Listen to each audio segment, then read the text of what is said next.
의대 정원 2,000명 확대 정책으로 시작된 의정 갈등이 1년 넘게 이어지고 있습니다. 최근 정부가 모집 인원을 증원 전으로 되돌리겠다고 했지만 사태는 아직도 해결될 기미를 보이지 않고 있습니다. 의료 공백은 물론이고 의대생들의 수업 거부가 이어지면서 교육 현장도 비상인데요. 일부 대학에선 두세 개 학번을 동시에 가르쳐야 할 처지에 놓이면서 혼란이 커지고 있습니다. 차기 정부는 이 복잡한 과제를 어떻게 풀어가야 할까요? 영상으로 먼저 만나보시죠.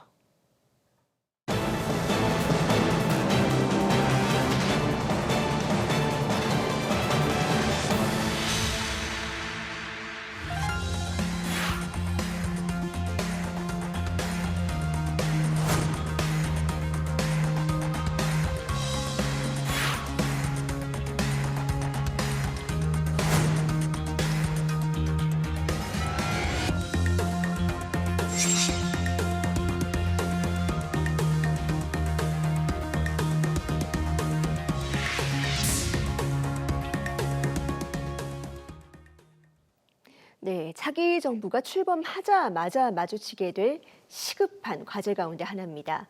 의대교육 정상화 방안, 양은배 한국의과대학 의학전문대학원협회 정책연구원장과 조금 더 자세한 이야기 나눠보겠습니다. 원장님 어서 오세요. 반갑습니다. 네, 의료 정책은 정말로 풀어야 될 과제가 지금 너무나 많이 놓여 있습니다. 네. 일단은 이 모집 인원을 되돌렸지만 정원은 유지한다라는 게 정부 입장이고요. 그나저 27학년도 이 모집 인원은 정해지지도 않았습니다. 네. 지금 의료 인력 수급 추계를 통해서 한다는 건데 앞으로 논의가 어떻게 이루어져야 될까요? 네, 먼저 수급 추계위원회가 구성됐다고 하는 것은 발전적인 논의의 장이 마련된 부분으로 생각이 됩니다. 다만 추계위원회가 이 신뢰를 구축하는 일이 중요하다고 생각을 합니다. 왜냐하면 이 추계위원회의 위원 구성이라든가 또 심의 결정하는 거버넌스에 대해서는 여전히 이견이 있기 때문입니다. 그래서 이 신뢰를 구축하기 위해서 그 위원을 구성할 때 전문성이 있는 전문가를 중심으로 구성하는 게 무엇보다 중요할 것 같고요. 논의하는 과정이나 결과를 투명하게 공개하는 것도 아주 중요하다고 생각을 합니다. 그리고는 추계를 할 때 과학적 근거뿐만이 아니라 경험적 근거도 아주 중요하다고 생각을 합니다. 오히려 이 인력 수급 추계는 상당히 미래의 불확실성을 전제로 하기 때문에 의료 환경의 변화라든가 의료 정책에 따라서 많이 달라질 수가 있습니다. 그래서 그런 경험적 근거를 바탕으로 또 과학적 근거를 바탕으로 추계가 이루어져야 할 것 같고요. 이 의대 입학 정원 규모가 정해지려면 의과대학의 교육 역량이 반드시 고려돼야 된다고 생각을 합니다. 이번에도 교육의 질 저하에 대한 우려가 상당히 많았습니다. 그래서 입학 정원이 정해지더라도 선 준비를 할 수 있는 그런 고민이 필요하다 하겠습니다. 네, 지금 교육 역량을 먼저 고민해야 된다고 말씀을 해주셨는데요. 당장 이 24학번, 25학번 의대생들이 동시에 가르칠 수 있을 것인가도 너무나 걱정이 되는 부분입니다. 네. 차기 정부가 어떤 점을 살펴봐야 될까요? 24학번과 25학번이 7,500명 정도 되고요. 이 숫자는 24년 입학 정원의 2.4배 정도 됩니다. 정부가 행재정적 지원을 계속하고 있고 의과대학도 최선의 노력을 다하고 있습니다. 그러면 하드웨어는 상당히 갖추어질 거라고 생각을 하지만 교수 학생 상호작용이라든가 또 학생 평가, 피드백과 같은 이런 교육의 질과 관련된 부분은 상당히 어려움이 계속될 거라고 보이고 이게 1년에 끝나는 문제가 아니라 전문의를 취득하기까지 11년 동안 지속된다는 데 큰 문제가 있다고 생각을 합니다. 그래서 저는 이 하드웨어뿐만이 아니라 교육의 질에 대한 장기적인 특별 지원이 필요하다 이렇게 생각을 하고 이 지원은 국립대학뿐만이 아니라 사립대학을 포함한 지원이 돼야 되겠다 이렇게 생각을 합니다. 네, 의학 교육은 그 특수성 때문에 특히 실습 문제도 걱정이 되는 부분입니다. 네. 기존에도 수련병원이 부족하다는 지적이 너무나 많았는데 네. 지금도 인프라 개선이 더딘 것 같아요. 어떤 점이 보완돼야 될까요? 알고 계신 것처럼 임상 실습 교육은 지도 교수의 지도 아래서 학생이 환자를 직접 만나서 경험하는 도제식 교육입니다. 여기는 세 가지가 있어야 되는데요. 역량 있는 임상 지도 교수가 있어야 되고요. 두 번째는 환자가 있어야 됩니다. 그리고 다양한 질병군이 있어야 됩니다. 이 세 가지가 갖추어져야지만 학생들이 양질의 실습을 할 수 있습니다. 다양한 질병 사례는 병원을 짓는다고 되는 문제가 아닙니다. 환자가 와야 되는 문제가 있습니다. 그래서 사실 임상 실습이 큰 문제가 될 수 있는데 저는 지역 거점 병원들을 집중적으로 육성을 해서 의과대학이 있는 소재지에 환자군을 많이 늘려야 된다고 생각을 합니다.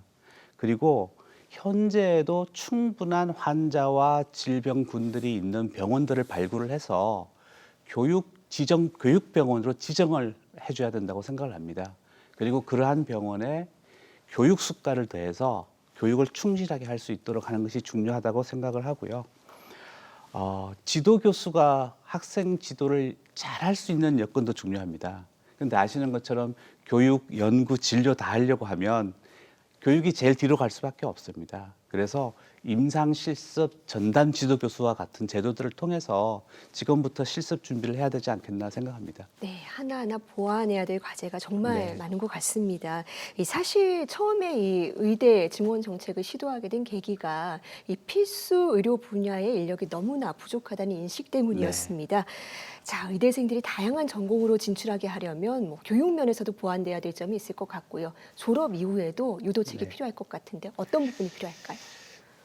필수과를 포함해서 모든 전공 과목에 필요한 인력이 균형 있게 양성돼야 된다는 것은 공감할 수 있는 내용인 것 같습니다.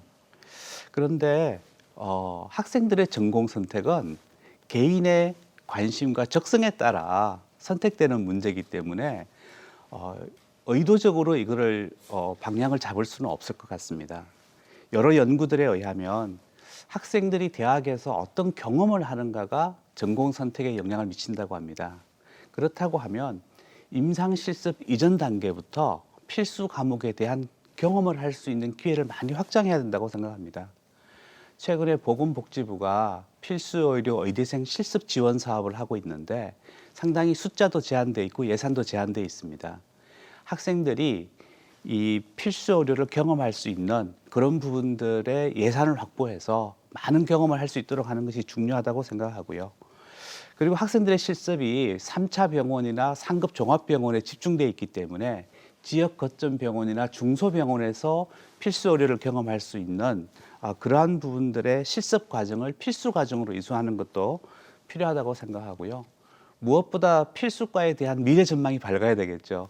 아시는 것처럼 소송 위험도 있고 낮은 수가도 있고 그리고 급여 수준이나 노동 강도 같은 것들이 다 연결되어져 있어서 어떻게 보면 선택의 문제가 아니라 구조적인 문제일 수도 있습니다. 이런 접근을 같이 해야 된다 이렇게 생각합니다. 네, 이런 문제들이 이번에는 정말 꼭 해결을 해야 됩니다. 이 다음 달 초면 이 대선 후보들이 확정이 되는데요. 이번 대선에서 후보들이 반드시 공약에 담았으면 좋겠다 하는 의료 정책이 있을까요? 저는 몇 가지 생각을 해봤는데 하나는 의사 양성 비용을 지금보다 더 대폭 확대해야 된다고 봅니다. 제가 2019년에 연구했을 때 한 2조 정도가 들어갑니다, 매년. 이 정도는 우리 국민이 최고의 의료 서비스를 위해서 인력 양성에 투자해야 되지 않겠나 생각하고요. 필수 의료 예산도 한 2조 정도 되는데 이것도 저출산 예산 정도로 늘려야 된다. 그렇게도 생각하고요. 그리고 군의관 확보도 상당히 문제입니다. 지금 올해 65명이 전문의가 군의관으로 입대를 했습니다. 73%가 급감했습니다. 군 장병들의 진료도 문제가 되는 부분이 있고요. 의사과학자 양성도 중요합니다. 바이오 헬스 산업에서 이 의사과학자의 역할이 커지고 있는데 미국은 전체 의사의 4%가 의사과학자입니다. 우리나라는 1%밖에 되지 않거든요. 이러한 정책들이 차기 정부에서 좀 체계적으로 진행됐으면 좋겠다 생각합니다. 네, 대선 후보들이 정말 오늘 인터뷰 꼭 보고 정책을 부지런히 만들었으면 좋겠다는 생각이 듭니다. 자, 의료 정책은 국민의 생명과 직결된 문제인 만큼 차기 정부의 정말 시급한 해결 과제입니다. 갈등 수습은 물론이고 이 교육 현장의 구조적인 문제까지 고칠 수 있도록 정책을 세심하게 마련해야겠습니다. 원장님 오늘 말씀 여기까지 듣겠습니다. 감사합니다. 네, 고맙습니다.